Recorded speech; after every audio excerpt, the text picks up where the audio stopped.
Story: The Three Enchanted Princes. Once upon a time the King of Green Bank had 3 daughters, who were perfect jewels, with whom 3 sons of the King of Fair Meadow were desperately in love. But these princes having been changed into animals by the spell of a fairy, the King of Green Bank disdained to give them his daughters to wife. Whereupon the first, who was a beautiful falcon, called together all the birds to a council. And there came the chaffinches, tomtits, woodpeckers, flycatchers, jays, blackbirds, cuckoos, thrushes, and every other kind of bird. And when they were all assembled at his summons, he ordered them to destroy all the blossoms on the trees of Green Bank, so that not a flower or leaf should remain. The second prince, who was a stag, summoning all the goats, rabbits, hares, hedgehogs, and other animals of that country, laid waste all the cornfields so that there was not a single blade of grass or corn left. The third prince, who was a dolphin, consulting together with 100 monsters of the sea, made such a tempest arise upon the coast that not a boat escaped. Now the king saw that matters were going from bad to worse, and that he could not remedy the mischief which these 3 wild lovers were causing. So he resolved to get out of his trouble, and made up his mind to give them his daughters to wife. And thereupon, without wanting either feasts or songs, they carried their brides off and out of the kingdom. On parting from her daughters, Granzolla the queen gave each of them a ring, one exactly like the other, telling them that if they happened to be separated, and after a while to meet again, or to see any of their kinsfolk, they would recognize one another by means of these rings. So taking their leave they departed. And the falcon carried Fabiella, who was the eldest of the sisters, to the top of a mountain, which was so high that, passing the confines of the clouds, it reached with a dry head to a region where it never rains. And there, leading her to a most beautiful palace, she lived like a queen. The stag carried Vasta, the second sister, into a wood, which was so thick that the shades, when summoned by the night, could not find their way out to escort her. There he placed her, as befitted her rank, in a wonderfully splendid house with a garden. The dolphin swam with Rita, the third sister, on his back into the middle of the sea, where, upon a large rock, he showed her a mansion in which 3 crowned kings might live. Meanwhile Granzolla gave birth to a fine little boy, whom they named Titwan. And when he was 15 years old, hearing his mother lamenting continually that she never heard any tidings of her 3 daughters, who were married to 3 animals, he took it into his head to travel through the world until he should obtain some news of them. So after begging and entreating his father and mother for a long time, they granted him permission, bidding him take for his journey attendants and everything needful and befitting a prince. And the queen also gave him another ring similar to those she had given to her daughters. Titwan went his way, and left no corner of Italy, not a nook of France, nor any part of Spain unsearched. Then he passed through England, and traversed Slavonia, and visited Poland, and, in short, travelled both east and west.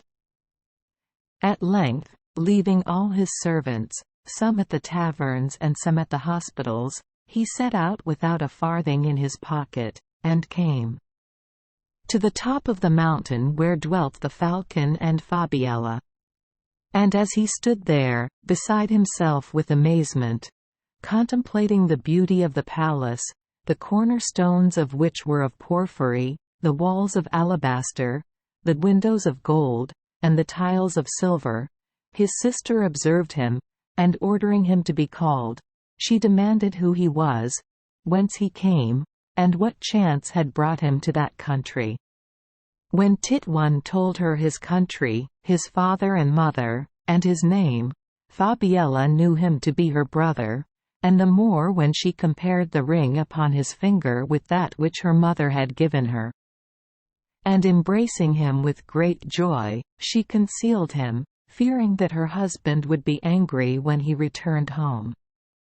As soon as the falcon came home, Fabiella began to tell him that a great longing had come over her to see her parents. And the falcon answered, "Let the wish pass, wife. For that cannot be unless the humor takes me. Let us at least," said Fabiella, "send to fetch one of my kinsfolk to keep my company." "And, pray, who will come so far to see you?" replied the falcon. "Nay, but if anyone should come," added Fabiella, "would you be displeased?" "Why should I be displeased?" said the falcon. "It would be enough that he were one of your kinsfolk to make me take him to my heart." When Fabiella heard this, she took courage, and calling to her brother to come forth, she presented him to the falcon, who exclaimed, "5 and 5 are 10.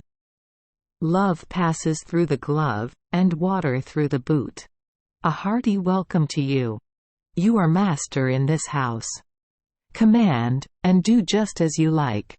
Then he gave orders that Titwan should be served and treated with the same honor as himself. Now when Titwan had stayed a fortnight on the mountain, it came into his head to go forth and seek his other sisters. So taking leave of Fabiella and his brother-in-law, the falcon gave him one of his feathers, saying, "Take this and prize it, my dear Titwan. For you may one day be in trouble, and you will then esteem it a treasure. Enough, take good care of it. And if ever you meet with any mishap, throw it on the ground, and say, 'Come hither, and you shall have cause to thank me.'" Titwan wrapped the feather up in a sheet of paper, and, putting it in his pocket, after 1,000 ceremonies departed. And travelling on and on a very long way, he arrived at last at the wood where the stag lived with Vasta. And going, half dead with hunger, into the garden to pluck some fruit, his sister saw him, and recognized him in the same manner as Fabiella had done. Then she presented Titwan to her husband, who received him with the greatest friendship, and treated him truly like a prince. At the end of a fortnight, when Titwan wished to depart, and go in search of his other sister, the stag gave him one of his hairs, repeating the same words as the falcon had spoken about the feather. And setting out on his way, with a bag full of crown pieces which the falcon had given him, and as many more which the stag gave him, he walked on, until he came to the end of the earth, where, being stopped by the sea and unable to walk any further, he took ship, intending to seek through all the islands for tidings of his sister.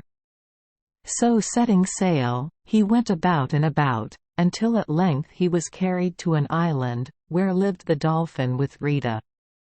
And no sooner had he landed, than his sister saw and recognized him in the same manner as the others had done, and he was received by her husband with all possible affection. Now after a while Titwan wished to set out again to go and visit his father and mother, whom he had not seen for so long a time. So the dolphin gave him one of his scales, telling him the same as the others had. And Titwan, mounting a horse, set out on his travels.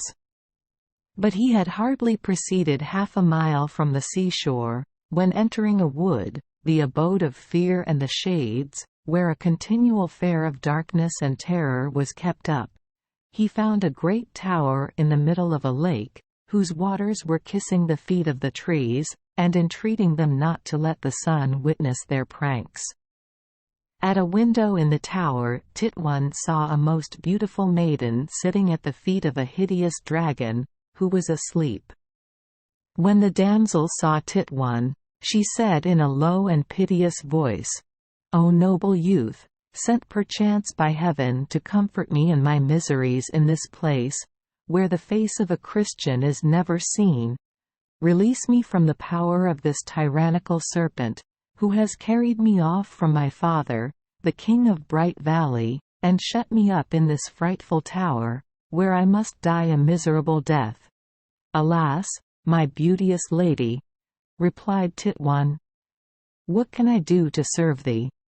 Who can pass this lake? Who can climb this tower? Who can approach yon horrid dragon, that carries terror in his look, sows fear, and causes dismay to spring up? But softly, wait a minute, and we'll find a way with another's help to drive this serpent away.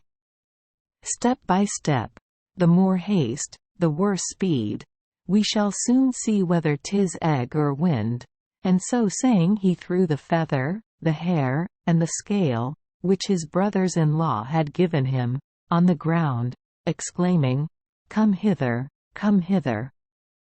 And falling on the earth like drops of summer rain, which makes the frogs spring up, suddenly there appeared the falcon, the stag, and the dolphin, who cried out all together, "Behold us here! What are your commands?" When Tit-One saw this, he said with great joy, "I wish for nothing but to release this poor damsel from the claws of yon dragon, to take her away from this tower, to lay it all in ruins, and to carry this beautiful lady home with me as my wife." "Hush," answered the falcon, "for the bean springs up where you least expect it. We'll soon make him dance upon a sixpence, and take good care that he shall have little ground enough." "Let us lose no time," said the stag, "troubles and macaroni are swallowed hot." So the falcon summoned a large flock of griffins, who, flying to the window of the tower, carried off the damsel, bearing her over the lake to where Tit-One was standing with his 3 brothers-in-law. And if from afar she appeared a moon, believe me, when near she looked truly like a sun, she was so beautiful. Whilst Tit-One was embracing her and telling her how he loved her, the dragon awoke. And, rushing out of the window, he came swimming across the lake to devour Tit-One. But the stag instantly called up a squadron of lions, tigers, panthers, bears, and wild cats, who, falling upon the dragon, tore him in pieces with their claws. Then Tit-One, wishing to depart, the dolphin said, "I likewise desire to do something to serve you." And in order that no trace should remain of the frightful and accursed place, he made the sea rise so high that, overflowing its bounds, it attacked the tower furiously, and overthrew it to its foundations. When Tit-One saw these things, he thanked the animals in the best manner he could, telling the damsel at the same time that she ought to do so too, as it was by their aid she had escaped from peril. But the animals answered, "Nay, we ought rather to thank this beauteous lady, since she is the means of restoring us to our proper shapes. For a spell was laid upon us at our birth, caused by our mothers having offended a fairy, and we were compelled to remain in the form of animals until we should have freed the daughter of a king from some great trouble. And now behold, the time is arrived which we have longed for. The fruit is ripe, and we already feel new spirit in our breasts, new blood in our veins." So saying, they were changed into 3 handsome youths, and one after another they embraced their brother-in-law, and shook hands with the lady, who was in an ecstasy of joy. When Tit-One saw this, he was on the point of fainting away. And heaving a deep sigh, he said, "O heavens! Why have not my mother and father a share in this happiness? They would be out of their wits with joy were they to see such graceful and handsome sons-in-law before their eyes." "Nay," answered the princes, "'tis not yet night. The shame at seeing ourselves so transformed obliged us to flee from the sight of men. But now that, thank heaven, we can appear in the world again, We will all go and live with our wives under one roof, and spend our lives merrily. Let us, therefore, set out instantly, and before the sun tomorrow morning unpacks the bales of his rays at the custom house of the east, our wives shall be with you." So saying, in order that they might not have to go on foot, for there was only an old broken-down mare which Titwan had brought, the brothers caused a most beautiful coach to appear, drawn by 6 lions, in which they all 5 seated themselves. And having travelled the whole day, they came in the evening to a tavern, where, whilst the supper was being prepared, they passed the time in reading all the proofs of men's ignorance which were scribbled upon the walls. At length, when all had eaten their fill and retired to rest, the 3 youths, feigning to go to bed, went out and walked about the whole night long, till in the morning, when the stars, like bashful maidens, retire from the gaze of the sun, they found themselves in the same inn with their wives, whereupon there was a great embracing, and a joy beyond the beyonds. Then they all 8 seated themselves in the same coach, and after a long journey arrived at Green Bank, where they were received with incredible affection by the king and queen, who had not only regained the capital of 4 children, whom they had considered lost, but likewise the interest of 3 sons-in-law and a daughter-in-law, who were verily 4 columns of the Temple of Beauty. And when the news of the adventures of their children was brought to the kings of Fair Meadow and Bright Valley, they both came to the feasts which were made, adding the rich ingredient of joy to the porridge of their satisfaction, and receiving a full recompense for all their past misfortunes. For 1 hour of joy dispels the cares and sufferings of 1,000 years. Thank you for joining us for today's fairy tale. We hope these stories bring joy and meaning to your day. If you love our channel, please hit the subscribe button so you won't miss any exciting tales. Wishing you a good night and sweet dreams. See you in the next story.